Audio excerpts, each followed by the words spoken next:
With Hanoi under Le Loi's control, the Chinese retreated behind the walls of the larger towns and cities to the south.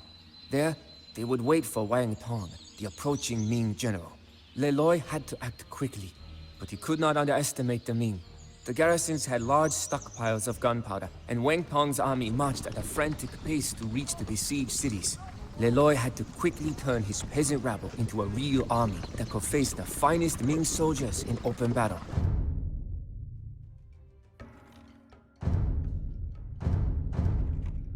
There is another Chinese fortress to the south. The Ming store a lot of gunpowder there. We should capture it to increase the power of our army. Peasant rabble? Well, I guess it's true.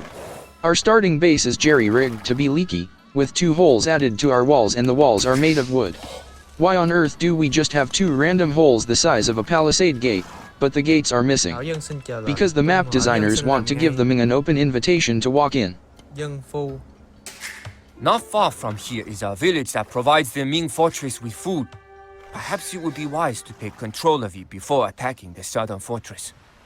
We could in fact just build gates and be done with it, but this costs 60 wood. Chump change, but this eats into our starting resources. So we'll block the hole with houses instead to give ourselves more population space.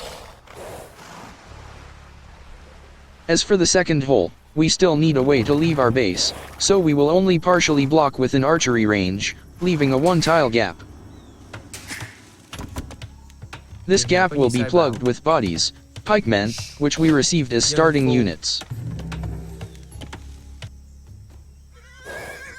Our mission is to assault this Ming fortress and capture the gunpowder stores within. We must be careful not to destroy the gunpowder stores, but only the towers that signify Ming control of it. If you know the enemy and know yourself, your victory will not stand in doubt. If you know heaven and know earth, you may make your victory complete. Wang Tong talks a lot for an enemy. Every time he gives one of these philosophical quotes, he will launch an attack shortly afterwards. We're not afraid of him, but he has no base, no economy, not even infinite spawn buildings. Wang Tong just magically summons troops out of thin air. We can play the mission as if we know this, but let's just pretend his surprise attacks have really surprised us. Otherwise it would be too easy to beat Wang Tong, as we just need to camp his spawn points. The Chinese Ming are not particularly powerful on this map, as they have lost their capital of Hanoi. Their units are sorely lacking in upgrades, only having +1 armor. But what they lack in stats, they make up for in speed. The Ming attack very early, very often, and never let up their raids. Wang Tong's first attack is a ruse. He even tells us so himself. These knights and crossbowmen are sacrificial units. With a 1-tile gap, the knights cannot run past the pikemen to threaten our archer units, as long as one remembers to put the pikes on stand ground patrol. Stand ground stops them from being adventurous and chasing the enemy, while patrol ensures that every pointy boy will be able to poke his stick. Wang Tong's last knight is trying to bait us out, but we won't abandon formation. Pretend to be weak, so that your opponent will grow arrogant. Wang Tong is pretending to be weak, so that we don't suspect him when he shows up with a giant imperial army out of nowhere, cavaliers, arbalests, and trebuchets. In fact, it's not one giant army, but 2 giant armies, hitting from 2 directions. Many players would be falsely deluded into making 3 town centers, boom with villagers, and have no military, while slowly working their way up to a rattan archers and battle elephants. This strategy, while winnable, just invites a lot of needless pressure. The Ming hit fast, very fast, so fast that your 3DC boom will just be idle the entire mission. With infinite spawn, there is no break between Ming raids. In fact, even dropping a castle would not quell the pressure, as early trebuchets need to be stopped and force repairs, and you simply won't have 650 stone to build it before the Chinese arrive in full force. If one is forced to attack trebuchets and rams with villagers and hide in town centers, then their winning chances go up significantly, although we might still outboom the pressure to weather the storm. Of course, the best way is not to fall behind in the first place, which means downscaling to only 2 town centers and maintaining an active military. We don't necessarily need a strong military, as the Chinese lack blacksmith upgrades and have only +1 armor, as mentioned earlier. What we need, above all else, is an early military. It doesn't have to be good, doesn't have to be rattan archers, doesn't have to be elephants. It needs to be early. As early as we can. For this reason we'll just add to our starter units, crossbowmen, and pikemen. This is the ideal composition to counter Wang Tong, as he uses a lot of cavaliers, and Vietnamese archer units have bonus HP so they will also win against his arbalests. The other 3 factions also get countered similarly. The Ming army sends in 2-handed swordsmen, crossbows, and light cavalry. While pikes are weak to the swordsmen, they have bonus damage to light cavalry. Vietnamese crossbows, upgradable to arbalests, will slice through their paper-thin armor. As for the Ming occupying forces, we can just ignore them while they torture some poor farmers. Liberating the farmers will reward us with tributes of food every few minutes, which can be nice, but is not necessary to complete this mission. Remember, we're just here to capture the gunpowder stores, not to kill every Ming soldier. Stick to the mission. The Ming fortress has the best army and will attack us regularly with cavaliers, halberdiers, arbalests, chukonu, capped rams, and trebuchets. This is quite the diverse force, an army of everything, but the Achilles heel is once again the lack of armor. We can counter the majority of their army with simple arrow fire, while preserving pointy sticks to deal with trebuchets and rams. Battle elephants are overpriced and also hard countered by the enemy halberdiers, which have a massive damage boost against elephants. It's a bad idea to use elephants, except in the very late game where everything wins because of sheer quantity. The Ming fortress even has monks, another tough matchup for elephants. Here comes the Ming army. If we had just boomed in a standard way, our starter army would have been destroyed, followed by our villagers forced to take shelter in town centers. Our economy would have grinded to a halt, while the Ming simply launch raid after raid to continue to take us down. This is a huge force, too, numbering over 20 units. It would take a long time for the town center to clear all of them, and a bigger raid follows after this too.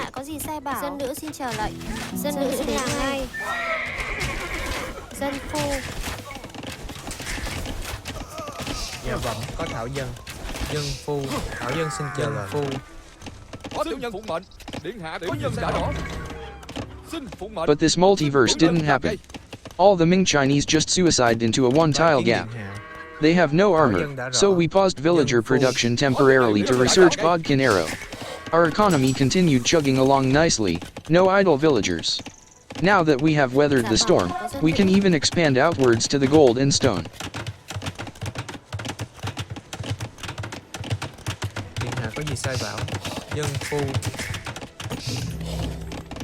But we cannot afford to be complacent. Our army lacks any melee components, so we will quickly add pikes to ensure we don't get caught flat-footed by rams or trebuchets. The next attack will also come with cavaliers, which can kill crossbows with their high movement speed and support from chukonu.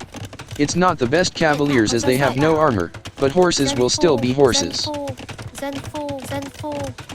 The low population limit of 120 stops us from getting a big enough archer ball that cavaliers don't matter.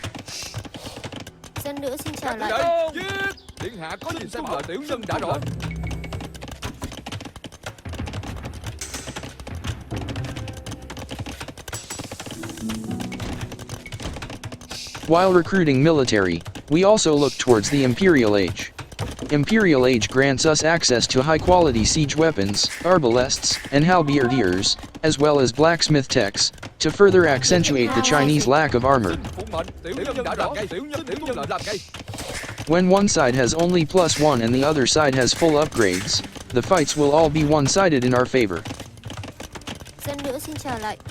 That's another reason not to go elephants or rattan archers. They're simply too good for the foes we face. Rattan archers and elephants are expensive units we would be overpaying for, and slow to mass. We don't need high quality on this map. We just need a peasant rabble. Điện hạ có gì sai bảo? Dân nữ xin làm ngay. Dân phu, dân phu, dân phu, dân phu, dân phu. Thảo dân xin chờ lệnh. Dân phu bái kiến điện hạ. Điện hạ có gì sai bảo? Dân phu, dân phu. Điện hạ có gì sai bảo?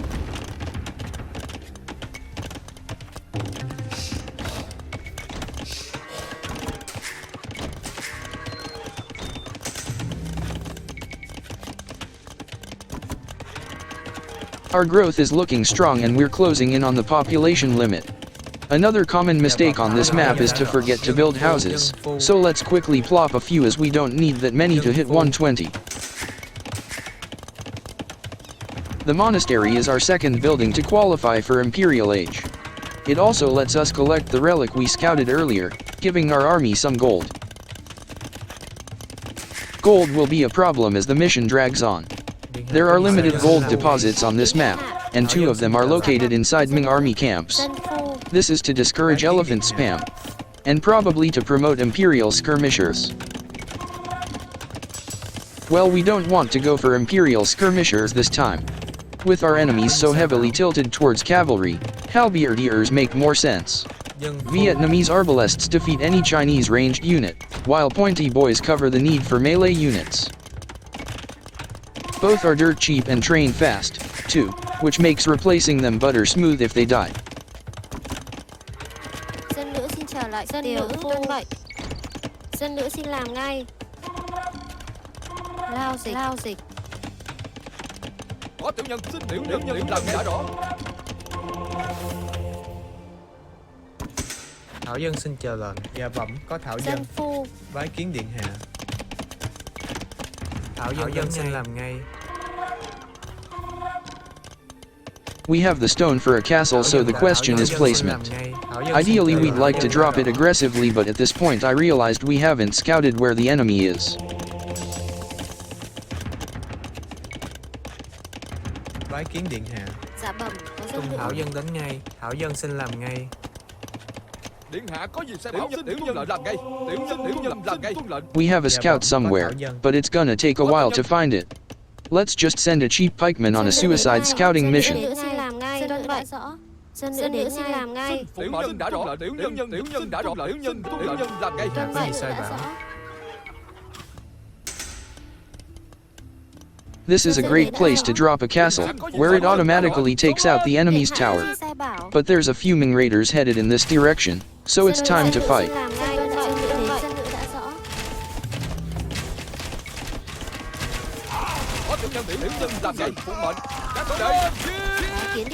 We can gain a better castle position if we wait till the battle's over. There's no need to rush into it as our castle isn't needed for rattan archers or production.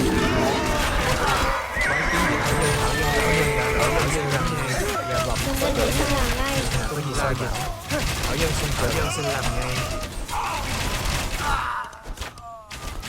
Điện hạ có gì sai bảo? Thảo dân đã rõ. Phu bái kiến điện hạ. Có tiểu nhân. Xông lên, chạy, giết. Xông lên, giết. The Ming brought trebuchets with them. It's a real shame that expensive siege weapons like these will be lost to just a few cheap pikes.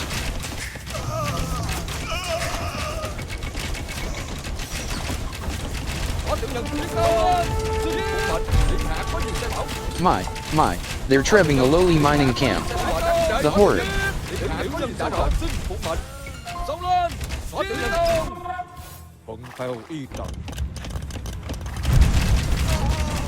Thảo dân xin Dân nữ xin làm ngay.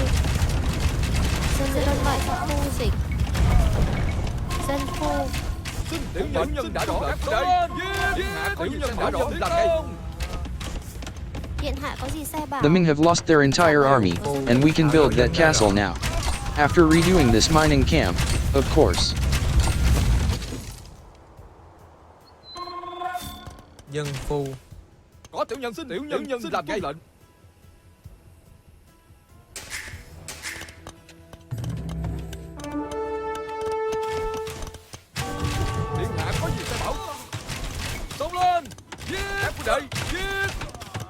tiểu nhân làm ngay. We're positioning it to cut off any trade carts supplying the Ming fortress. This has no effect, as the Ming are just cheating with infinite resource spam. But if they had an actual economy, it would have adversely impacted their ability to train units.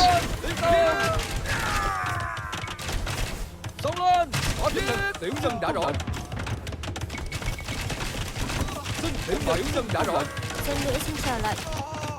Điện hạ có nhân đã rõ.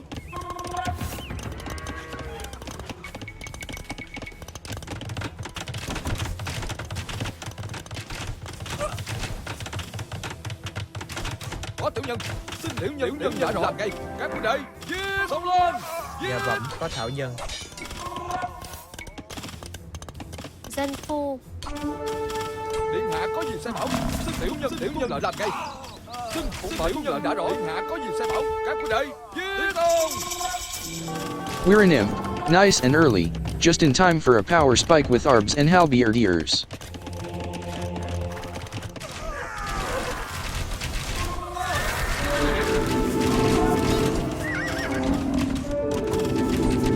Có tiểu nhân, xin tiểu nhân lại làm ngay. Tiểu nhân đã rõ, có tiểu nhân đã rõ.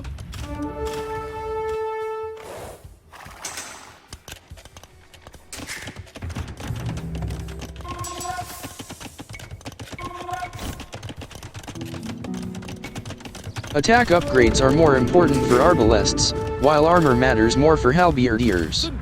This is just a sequence thing, because we will research them all eventually.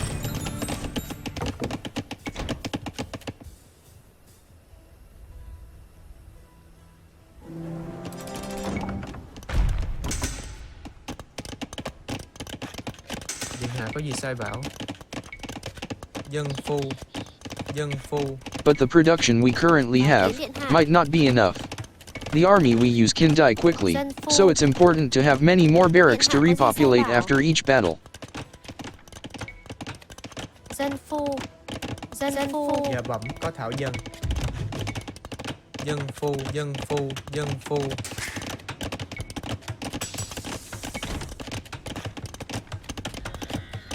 Bái kiến điện hạ. Dạ bẩm, Tung mời. có dân nữ.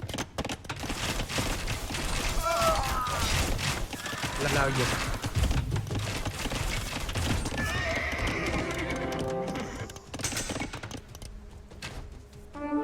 Điện hạ có gì sai bảo, tiểu nhân đã rõ.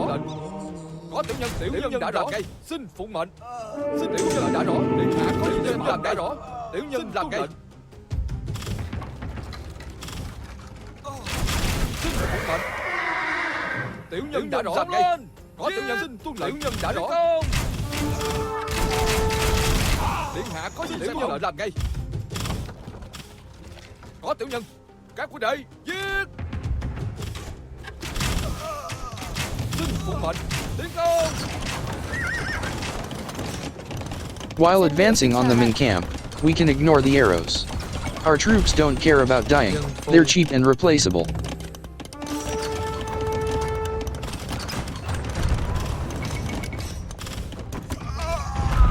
Điện hạ tiểu nhân đã rõ.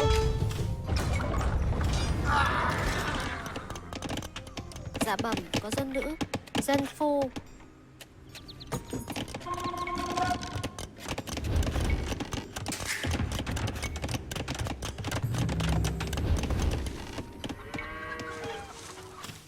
Xin phụng mệnh, xông lên. Giết. Có tiểu nhân làm ngay lệnh. Điện hạ có gì sai bảo. Xin phụng mệnh. Taking out this castle triggers Wang Tong to launch a massive attack, but we're going to pretend we don't know this. Let's let the surprise be a Bái surprise. kiến điện dân phu. Thảo dân xin chờ lệnh. Dân phu.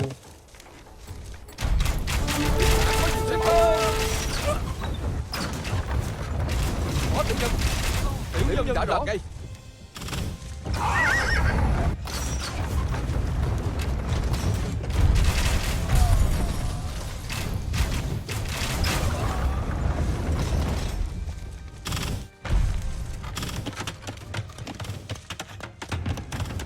A kingdom that has been destroyed once can never again come into being, nor can the dead ever be brought back to life.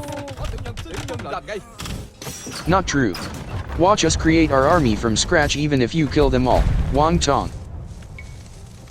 Xin phụng mệnh tiểu nhân làm ngay. Điện hạ có gì sai bảo. Tiểu nhân làm ngay.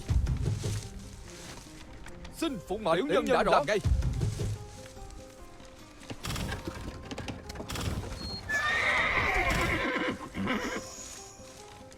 Có tiểu nhân làm ngay. Bái kiến điện hạ. Tiều phu. Thảo dân xin làm ngay. Dân phu. Điện hạ có gì sai bảo. Tiểu nhân đã rõ. Có tiểu nhân đã làm ngay. Tiểu nhân đã làm ngay. Xin phụng mệnh.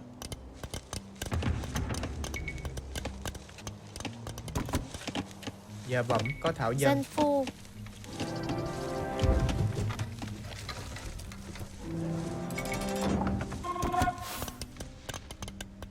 Wang Tong is going to attack very soon.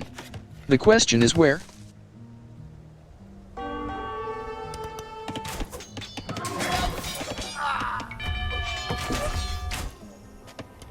That's pretty unlucky.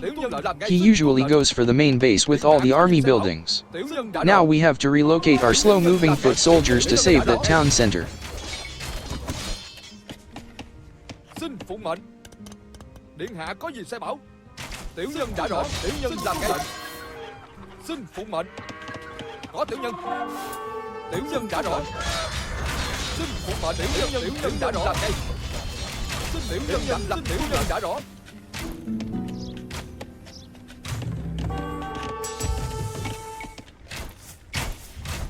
Có tiểu nhân làm ngay. Điện hạ có gì sai bảo. Tiểu nhân đã rõ. Xin phụng mệnh. Tiểu nhân làm ngay. We arrived in time, just barely, but only because Wang Tong broke the siege to deal with us. If he had committed, the town center would have gone down, even with just cavaliers.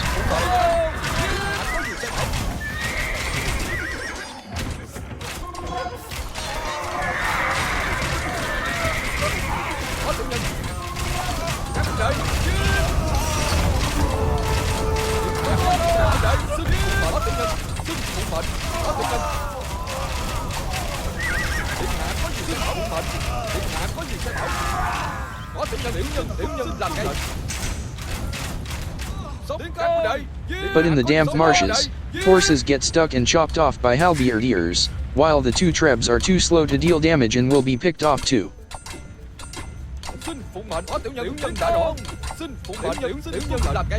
Wang Tong inflicted serious damage to our wood economy, killing lots of villagers.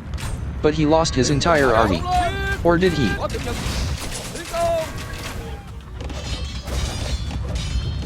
There's another push coming in from the east, and with our archers and halberdiers only able to fight in one place, they couldn't save the castle from dropping. Even better, Wang Tong gets to the trebuchets behind and eliminates 1,000 wood and 1,000 gold in one fell swoop. Bái kiến điện hạ. The outer mining camp was also completely destroyed, but crucially, nothing in our main base was harmed. We can rebuild our economy with all the excess food we've collected, but Wang Tong is not finished. He heads for our main base, betting our army can't return in time. There's a third Ming army closing in, this time from the fortress faction. Our halberdiers and arbalests were forced to engage this one, instead of the fast-moving Wang Tong cavaliers headed straight to our town center.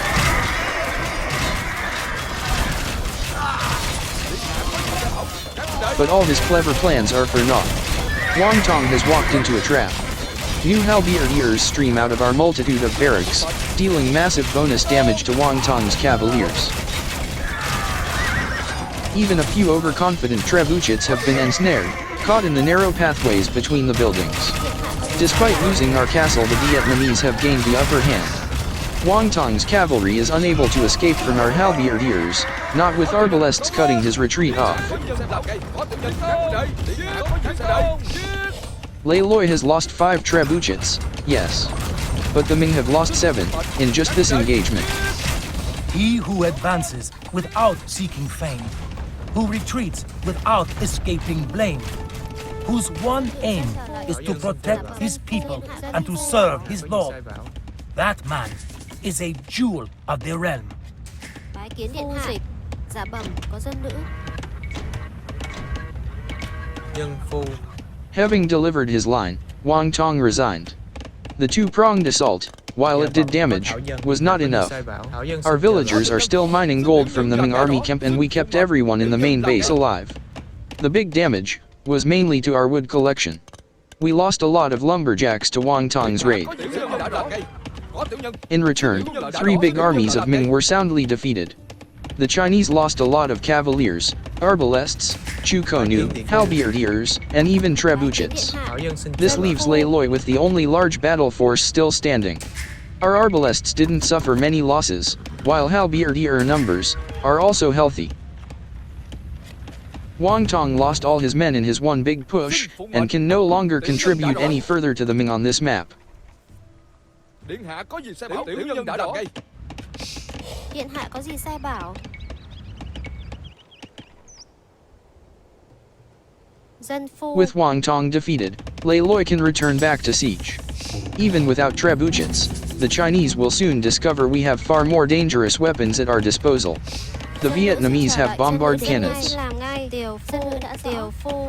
Bombard cannons are more mobile than trebuchets, and are good at sniping trebuchets. They can also be trained from multiple siege workshops, unlike trebs which need castles. Dân phu. Best of all, they don't even have to pack and unpack. Bombard cannons simply shoot whatever you tell them to.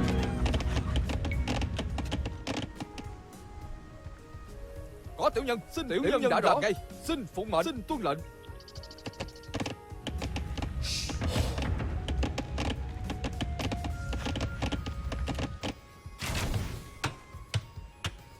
Điện hạ có gì sai bảo? Tiểu nhân đã đỏ. Bái kiến điện hạ. Dân phu. Xin phụng mệnh, tiểu nhân đã đỏ. Điện hạ có gì sai bảo? Tiểu nhân đã đỏ. Xin phụng mệnh, tiểu nhân đã đỏ.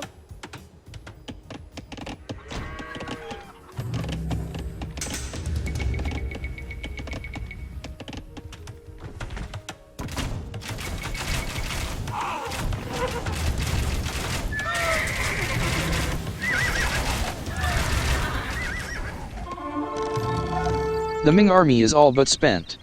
Lacking numbers to take the offensive, their troops simply die individually to concentrated Arbalest arrows. And they still have no armor. Điện hạ có gì sai bảo?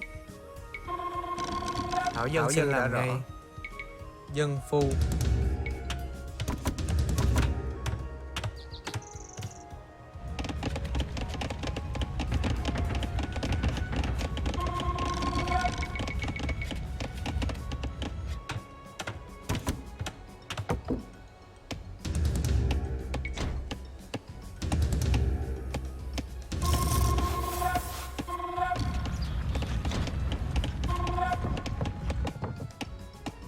Xin phụng mệnh, tiểu nhân đã đỏ. Xin tuân lệnh. Có tiểu nhân đã đỏ. Điện hạ có gì sai bảo? In fact, we're at the population limit again. Our biggest problem is not numbers, it's how to make space for bombard cannons. Điện hạ có gì sai bảo?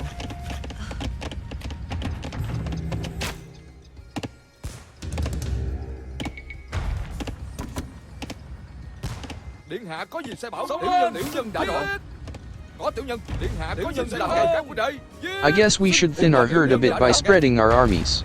Attacking in 2 directions means we can lose more soldiers, thus making space for the bombard cannons. Có tiểu nhân. Xin phụng mệnh. Tiến công. Điện hạ có gì sai bảo? Các huynh đệ. Có tiểu nhân, xin tuân lệnh.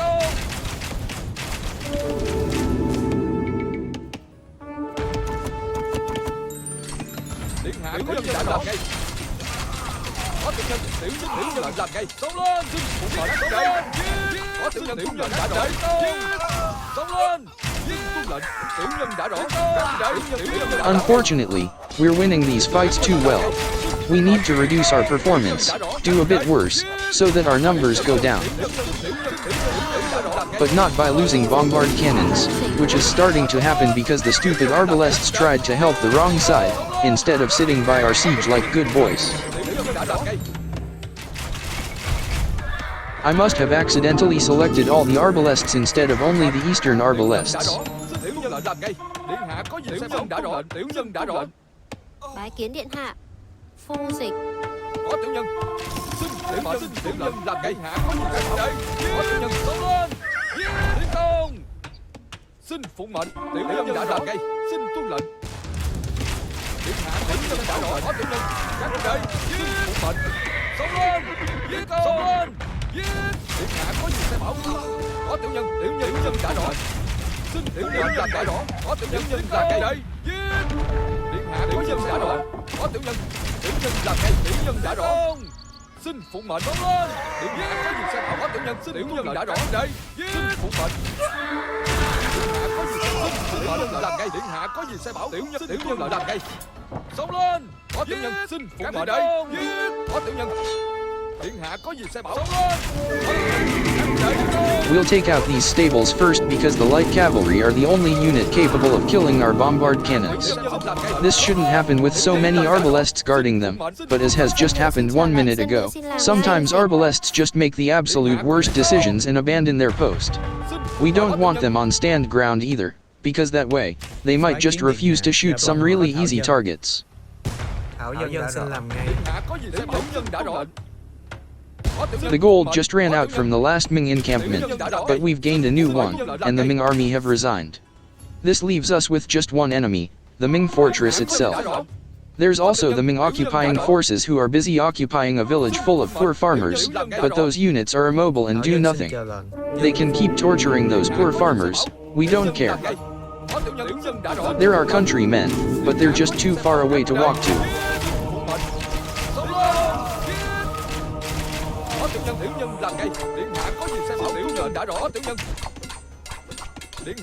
Maybe we could delete all our villagers and have a second army liberate the farmers.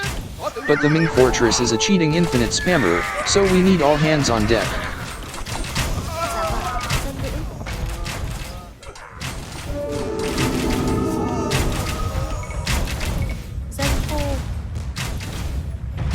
They just stream units endlessly in a convo line without needing an economy, so we have to just brutally suppress the spam using pure numbers to remove their production buildings.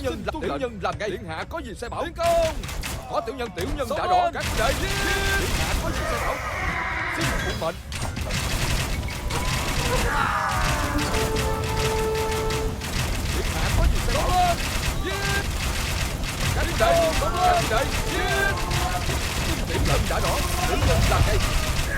Có tiểu nhân xin tiểu nhân làm ngay, phụng mệnh. Tiến công. Điện hạ có tiểu nhân đã làm ngay, tiểu nhân đã rõ. Các đây, có tiểu nhân tiến công. Xin phụng mệnh, tuân lệnh. Điện hạ có tiểu nhân đã làm ngay, xin phụng mệnh, tiểu nhân làm ngay. Our Halberdiers need to join our Arbalests in this push, as Arbalests can deal with everything the Ming fortress sends, except rams. Actually, our bombard cannons can also deal with the rams, but I forgot about that.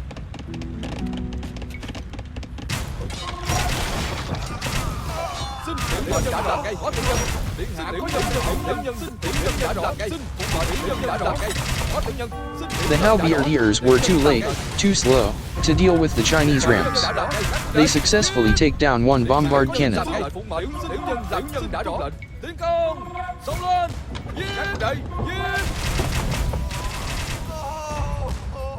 Có tiểu nhân.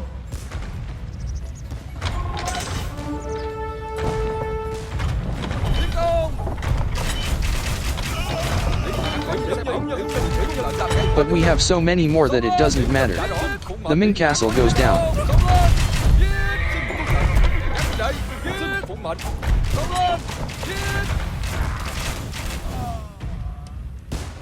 Điện hạ có đã rõ, tiểu nhân làm ngay. Bái kiến điện hạ. Thảo dân đến ngay. Thảo dân đã rõ. Phu dịch. Có tiểu nhân. Tiến công. Điện hạ có gì sẽ bảo tiểu nhân làm ngay, tuân lệnh. Có tiểu nhân, các đại nhân đã làm ngay, phụng mệnh. Tiến công. Điện hạ có gì sẽ bảo tiểu nhân đã rõ, phụng mệnh. Tiểu nhân đã rõ làm ngay. The Ming fortress is protected by double gates. Cute idea, but useless against so many cannons. Lei Loi has more than 10 now. And with Halberdiers finally positioned in front of the army, Ming rams don't pose a challenge anymore either. Ở đây. Có tiểu nhân. Xin phụ mệnh tiểu nhân đã rõ. Có tiểu nhân. Tiến công.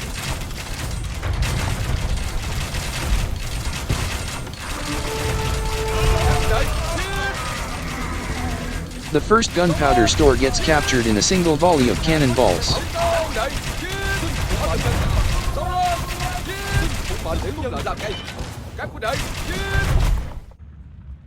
We're going to set Ming Fortress to neutral so we don't accidentally target the gunpowder stores. We want to capture, not destroy, them.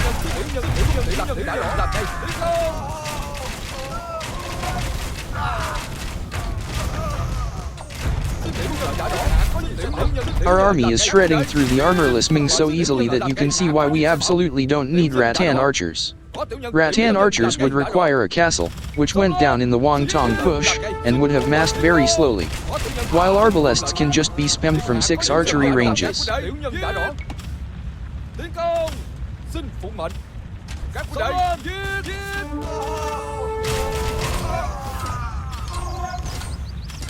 Có tiểu nhân tiến công. Xông lên. Giết. Các quân đệ giết.